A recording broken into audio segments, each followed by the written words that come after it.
مفتی ابرار صاحب کے بیانات سننے کے لیے مفتی صاحب کے آفیشیل چینل مفتی ابرار صاحب فلاحی آفیشیل کو سبسکرائب کریں۔ اعوذ باللہ من الشیطان الرجیم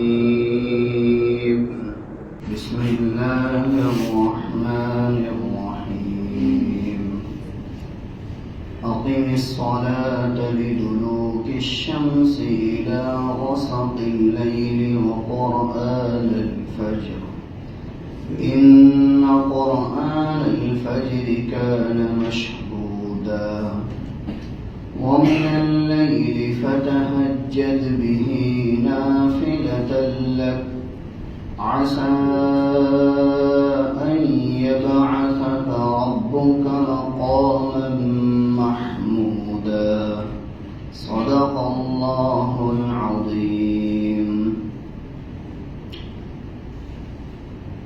اے محمد صلی اللہ علیہ وسلم، آپ نماز کو قائم کیجئے سورج کے ڈھلنے کے وقت سے رات کی سخت تاریکی تک، اور فجر میں قرآن کریم کی تلاوت کیجیے۔ بے شک فجر کے وقت قرآن کا پڑھنا فرشتوں کی حاضری کا وقت ہے، اور رات میں کچھ تہجد پڑھ لیجیے جو آپ کے لیے نفل ہے۔ امید ہے کہ آپ کا رب آپ کو مقام محمود تک پہنچا دے۔ یہ سورہ بنی اسرائیل کی 78 اور 79 نمبر کی آیات ہے۔ ان دونوں آیتوں میں اللہ تبارک و تعالی نے اپنے پیغمبر علیہ السلام کو نمازوں کی تاکید فرمائی ہے۔ جیسا کہ ہم نے اس سے اوپر کی آیات کی تفسیر کے باب میں سنا کہ مشرکین مکہ رسول اللہ صلی اللہ علیہ وسلم کو طرح طرح سے پریشان کرتے تھے، کوئی موقع ایسا نہیں چھوڑتے تھے جس میں حضور علیہ السلام کو پریشان نہ کیا جاتا ہو، آپ کو تکلیف پہنچانے کے در پہ نہ رہتے ہو، ہر موقع سے وہ تکلیف پہنچاتے تھے۔ لہذا پچھلی تقریباً 3-4 آیتوں کے اندر یہی باتوں کو ذکر کیا گیا۔ کبھی آ کر یوں کہتے ہیں کہ ہمارے معبودوں کے باب میں ہمیں چھوٹ چھاٹ دے دو، کبھی آ کر کہتے ہیں کہ ہم اسلام تو قبول کریں گے لیکن نماز نہیں پڑھیں گے، زکوٰۃ نہیں دیں گے، کبھی آ کر رسول اللہ صلی اللہ علیہ وسلم کو مکہ مکرمہ سے نکلنے کی بات فرماتے۔ تو اس طرح کی مختلف تکلیفوں کے بعد اللہ رب العزت نے یہاں پر 5 وقت کی فرض نمازوں کو ذکر فرما کر یہ تاکید فرمائی کہ رسول اللہ صلی اللہ علیہ وسلم ہو یا آپ کی امت ہو، جب حالات آوے یا کفار اور مشرکین کی طرف سے احوال متغیر ہو، جب دشمن تمہارے پیچھے پڑ جاوے تو نماز کو لازم پکڑو، یہ تمہارے لیے نجات کا ذریعہ ہے۔ لہذا یہاں پر اللہ تبارک و تعالیٰ نے ایک ہی آیت کریمہ کے اندر 5 نمازوں کا ایک ساتھ ذکر کیا ہے۔ ویسے قرآن کریم میں جگہ جگہ پر اللہ تبارک و تعالیٰ نے نمازوں کا تذکرہ کیا ہے، کہیں فجر کی نماز کا تذکرہ ہے، کہیں تہجد کی نماز کا تذکرہ ہے، کہیں ظہر اور عصر کا تذکرہ ہے۔ یہ ایک ایسی آیت کریمہ ہے، حضرات علماء مفسرین نقل کرتے ہیں کہ اس آیت کریمہ میں اللہ تبارک و تعالیٰ نے 5 نمازوں کو بھی ذکر کر دیا ہے اور تہجد کو بھی ذکر کر دیا ہے، جیسا کہ حضرت عبداللہ بن عباس رضی اللہ عنہما کی روایت نقل کی گئی تھی کہ اللہ تبارک و تعالیٰ اس آیت کریمہ میں 5 نمازوں کو ذکر فرماتے ہیں۔ لہذا فرمایا اقم الصلاۃ لدلوک الشمس الى غسق اللیل وقرآن الفجر۔ اے محمد صلی اللہ علیہ وسلم، آپ نماز کو قائم کیجئے سورج کے ڈھلنے کے وقت سے لے کر رات کی سخت تاریکی تک۔ سورج کے ڈھلنے سے یعنی جس کو ہم زوال کہتے ہیں، جس کو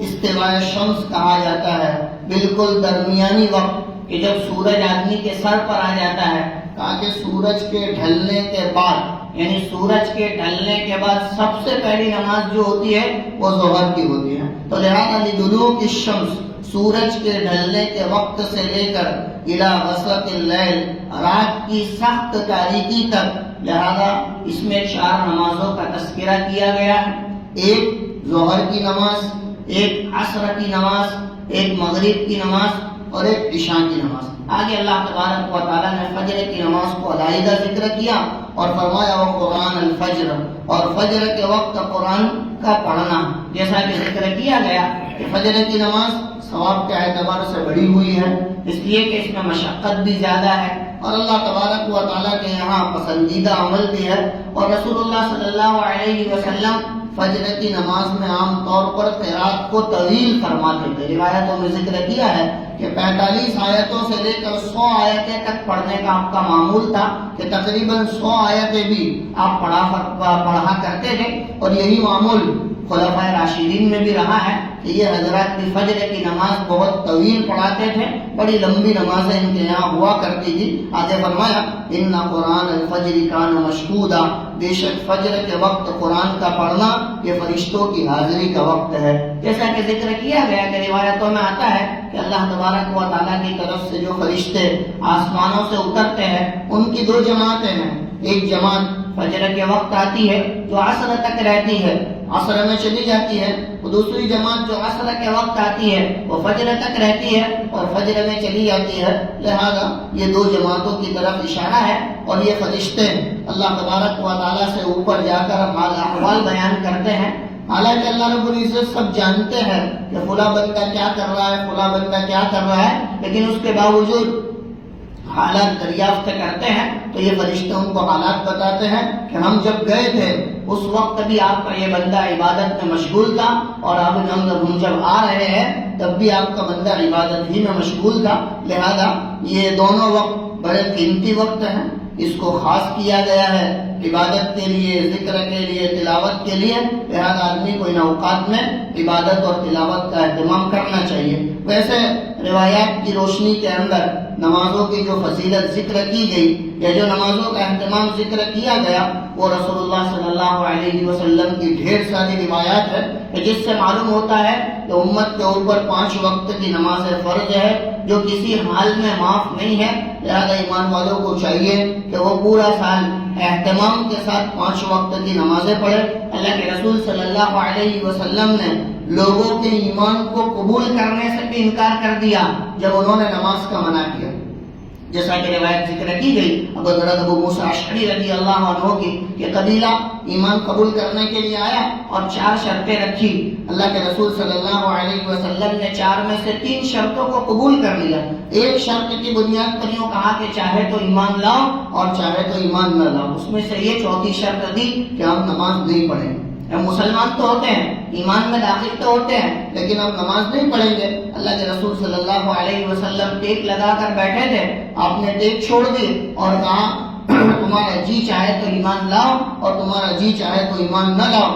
کہ ایمان لانے کے بعد تو نماز پڑھنی ہی پڑے گی، اور وہ تاریخی جملہ جو ہم سنتے رہتے ہیں کہ جس نے نماز نہیں پڑھی اس کا دین میں کوئی حصہ نہیں، یہ وہی روایت کا ٹکڑا ہے۔ لہذا یہاں پر اللہ تبارک و تعالیٰ نے رسول اللہ صلی اللہ علیہ وسلم کے واسطے سے پوری امت کو نماز کی تاکید فرمائی، اور خاص طور پر جب ایسے حالات ہو کہ امت پر دشمنوں کی یلغار ہو، امت کے اوپر جو ہے وہ اسلام کے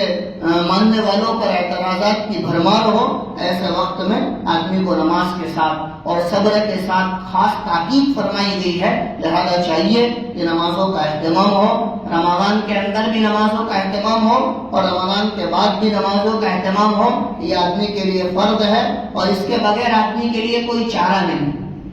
یہ آدمی کے اوپر فرض ہے، اس کے بغیر کوئی چارہ نہیں ہے۔ یہاں تک کہ علماء تو یوں فرماتے ہیں بات کہ اگر کوئی بے نمازی بغیر نماز کا، یعنی جس نے نماز نہیں پڑھی ہے، اہتمام کے ساتھ انتقال کر جائے، اس کو مسلمانوں کے قبرستان میں دفن بھی نہیں کرنا چاہیے، کہ وہ اس کا مستحق ہے ہی نہیں کہ اس کو مسلمانوں کے قبرستان میں دفن کیا جائے۔ لہذا چاہیے کہ فرض نمازوں کا آدمی اہتمام کرے، چاہے نوافل نہ پڑھ سکے لیکن فرض کسی حال میں نہ چھوٹے۔ لہذا اللہ تبارک و تعالیٰ نے اسی آیت کریمہ میں رسول اللہ صلی اللہ علیہ وسلم کو نماز کی تاکید فرمائی، اور آپ کے واسطے سے پوری امت کو تاکید کی گئی۔ فرمایا اقیم الصلاۃ، آپ نماز کو قائم کیجئے لدلوک الشمس. جو لوگ عربی جانتے ہیں اقیم الصلاۃ کا مطلب سمجھتے ہیں کہ اقامت صلاۃ کہتے ہیں کہ نماز کو پورے اہتمام کے ساتھ ادا کرنا، اس کے وضو کو اچھی طرح سے کرنا، اس کے اوقات کو اچھی طرح سے معلوم کرنا، نماز کو نماز کے طریقے پر اور ڈھنگ پر پڑھنا، یہ ساری کی ساری چیزیں اقامت صلاۃ کے اندر داخل ہے. اس کے بغیر اگر آدمی نماز پڑھتا ہے تو وہ نماز اس کے لیے قابل قبول نہیں. ایک تابعی رحمت اللہ علیہ کا قول نقل کیا ہے صاحب معارف القرآن حضرت مفتی شفیع صاحب رحمت اللہ علیہ نے کہ انہوں نے ایک شخص کو دیکھا کہ وہ نماز پڑھ رہا ہے.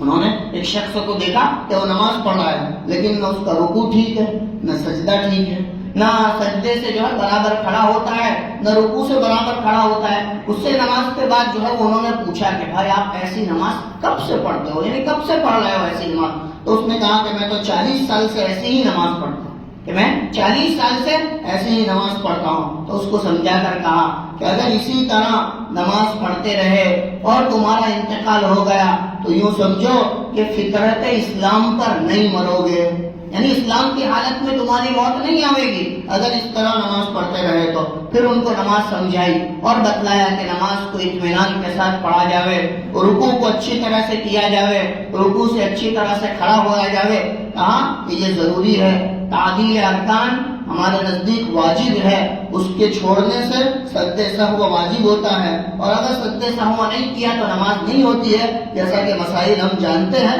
لہذا آدمی کو نماز اطمینان کے ساتھ پڑھنی چاہیے، چین سکون راحت کے ساتھ پڑھنی چاہیے. یہ اللہ تبارک و تعالیٰ کا فریضہ ہے اور اللہ سے قرب کا ذریعہ ہے. لہذا ایمان والا اس کے ذریعے سے اللہ سے قریب ہوتا ہے. آگے ایک اور بات اللہ رب العزت ذکر فرما ہے وَمِنَ اللَّيْلِ فَتَهَجَّدْ بِهِ نَافِلَةً لَكَ. اور اے پیغمبر صلی اللہ علیہ وسلم آپ رات کے وقت میں کچھ تہجد پڑھ لیجئے، یہ آپ کے لیے نفل ہے. امید ہے کہ آپ کا رب آپ کو مقام محمود عطا فرمائے. اس آیت کریمہ کے اندر اللہ تبارک و تعالیٰ نے تہجد کی تاکید فرمائی ہے. جیسا کہ روایتوں میں ذکر کیا کہ جب سورہ مزمل نازل ہوئی تو اس وقت تہجد کی نماز رسول اللہ صلی اللہ علیہ وسلم پر فرض کی گئی.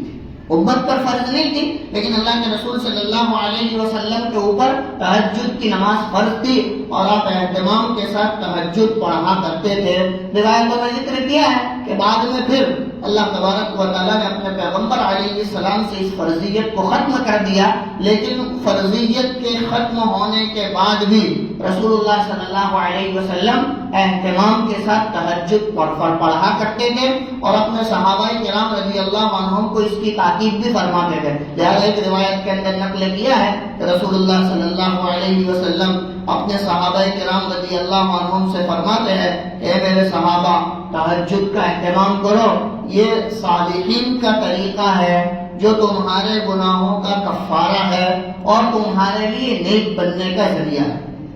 یہ صالحین کا طریقہ ہے اور تمہارے گناہوں کا کفارہ ہے اور تمہارے لیے نیک بننے کا ذریعہ ہے. بہت ساری روایات تہجد کی فضیلت کے باب میں ذکر کی گئی ہے کہ یہ رات کے اخیری حصے میں پڑھی جاتی ہے اور اس میں اللہ تبارک و تعالیٰ کی طرف سے خصوصی توجہ ہوتی ہے. جیسا کہ روایتوں میں ذکر کیا ہے کہ جب رات کا آخری حصہ شروع ہوتا ہے اللہ تبارک و تعالیٰ کا منادی ایک اعلان کرتا ہے کوئی مغفرت چاہنے والا، ہے کوئی خیر طلب کرنے والا، ہے کوئی بھلائی کا مانگنے والا کہ اللہ تبارک و تعالیٰ اس کو بھلائی عطا فرماوے. لہذا اللہ کے جو نیک بندے ہوتے ہیں وہ اٹھتے ہیں اور اللہ تبارک و تعالیٰ سے خیر اور بھلائی کو طلب کرتے ہیں. لہذا تہجد کی نماز کی بڑی فضیلت روایتوں میں ذکر کی گئی ہے. ایک جگہ رسول اللہ صلی اللہ علیہ وسلم فرماتے ہیں کہ اللہ تبارک و تعالیٰ کو حضرت داؤد علیہ السلام کی نماز اور حضرت داؤد علیہ السلام کے روزے بہت پسند.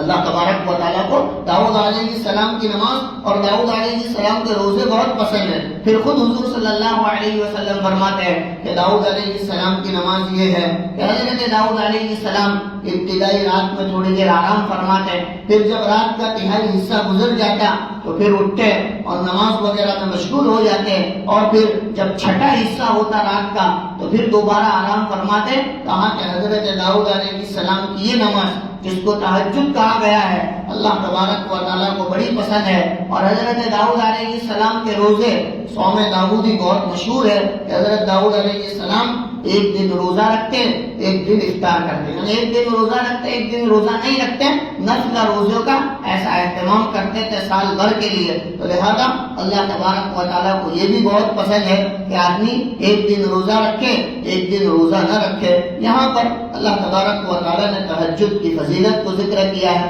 حضرت عائشہ رضی اللہ عنہا رسول اللہ صلی اللہ علیہ وسلم کا معمول نقل فرماتی ہے کہ حضور علیہ السلام روزانہ اہتمام کے ساتھ آپ 13 رکعت تہجد کی پڑھا کرتے تھے، جس میں فجر کی 2 رکعت سنت بھی شامل ہے اور وتر کی 3 رکعت بھی شامل ہے۔ لہذا رسول اللہ صلی اللہ علیہ وسلم کا اہتمام تھا کہ آپ تہجد اہتمام کے ساتھ پڑھتے تھے، اپنے صحابہ کو بھی اس کی تاکید فرماتے تھے۔ ایک روایت میں ذکر کیا گیا ہے، ایک صحابی رسول صلی اللہ علیہ وسلم نے اللہ کے رسول صلی اللہ علیہ وسلم سے پوچھا کہ حضور کون سی دعا سب سے زیادہ قبول ہونے والی ہے،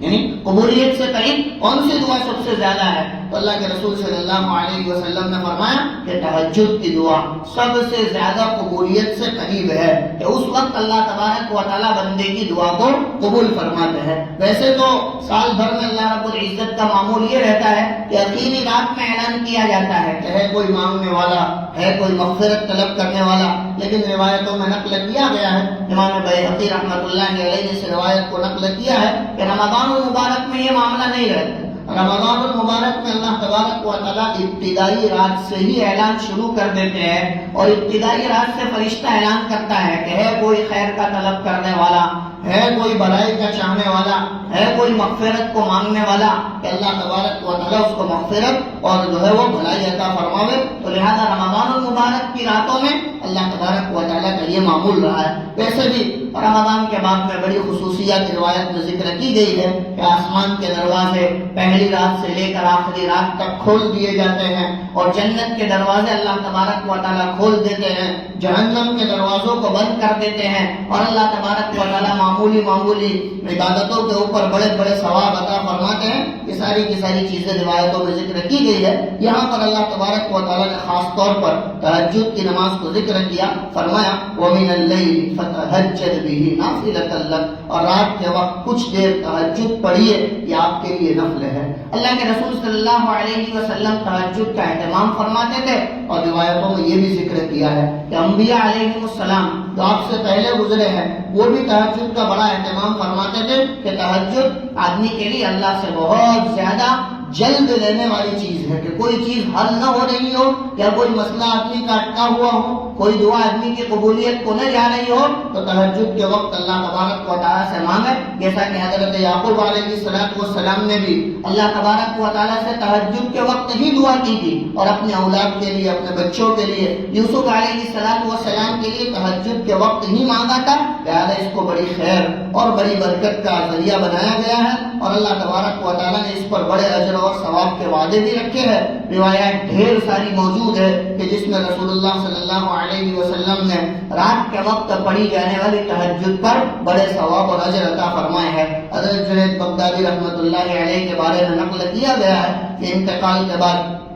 کسی نے ان کو خواب میں دیکھا تو پوچھا کہ جنید، اللہ تبارک و تعالیٰ نے تمہاری مغفرت کر دی ہوگی اور تمہیں تو بڑے اجر اور رتبے سے نوازا ہوگا، اس لیے کہ حضرت جنید بغدادی رحمۃ اللہ علیہ کا ایک خاص مقام اور مرتبہ تھا، اللہ تبارک و تعالیٰ کے نیک بندوں میں، مقربین میں، صلحاء میں ان کا شمار ہوتا تھا۔ لہذا خواب دیکھنے والے نے حضرت جنید بغدادی رحمۃ اللہ علیہ سے یہی بات پوچھی کہ تم کو تو اللہ رب العزت نے بہت نوازا ہوگا، اور تمہاری نیکیوں پر اللہ رب العزت نے ڈھیر سارا اجر اور ثواب عطا فرمایا ہوگا۔ تو حضرت جنید بغدادی رحمۃ اللہ علیہ فرماتے ہیں کہ اللہ تبارک و تعالیٰ نے میری عبادتوں کو لپیٹ کر ایک طرف رکھ دیا، یعنی میری پوری زندگی کی عبادتوں کو لپیٹ کر ایک طرف رکھ دیا، اور یوں کہا کہ جنید، جو رات کے اخیر حصے میں 2 چھوٹی چھوٹی رکعتیں تم پڑھتے تھے وہ مجھے بہت پسند آئی، اور میں اسی پر تمہاری مغفرت کر رہا ہوں۔ تو لہذا اللہ تبارک و تعالیٰ کے یہاں تہجد کا بڑا اہتمام ہے، اور اللہ رب العزت کی ذات بندے کے کسی بھی عمل پر خوش ہو کر اس کی مغفرت فرما سکتے ہیں۔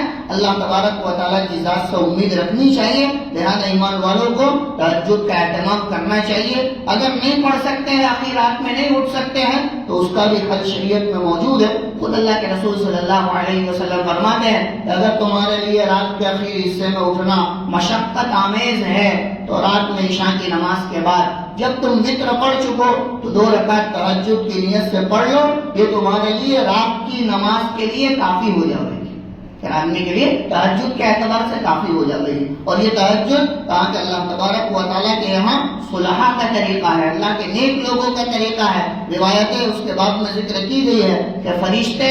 ان لوگوں کو ہی اٹھاتے ہیں جن کے باب میں اللہ تبارک و تعالیٰ اٹھانا چاہتے ہیں، جو اللہ کے نیک بندے ہوتے ہیں، اور جن کے باب میں اللہ ان کا اٹھنا نہیں لکھتے ہیں ان کو تھپکی دے کر سلا دیتے ہیں۔ لہذا فرمایا وَمِنَ اللَّيْلِ فَتَهَجَّدْ بِهِ نَافِلَةً لَكَ، اور رات کے وقت آپ تہجد پڑھیے، یہ آپ کے لیے نفل ہے۔ عَسَىٰ أَن يَبْعَثَكَ رَبُّكَ مَقَامًا مَحْمُودًا، امید ہے کہ آپ کا رب آپ کو مقام محمود عطا فرمائے۔ مقام محمود کیا ہے اس کو آئندہ کل انشاءاللہ نقل کریں گے۔ اللہ سے دعا ہے اللہ 5 وقت کی نماز اہتمام کے ساتھ پڑھنے کی توفیق عطا فرماوے، اور اللہ رب العزت تہجد کا بھی اہتمام ہم سب کو نصیب فرماوے۔ وآخر دعوانا ان الحمد للہ۔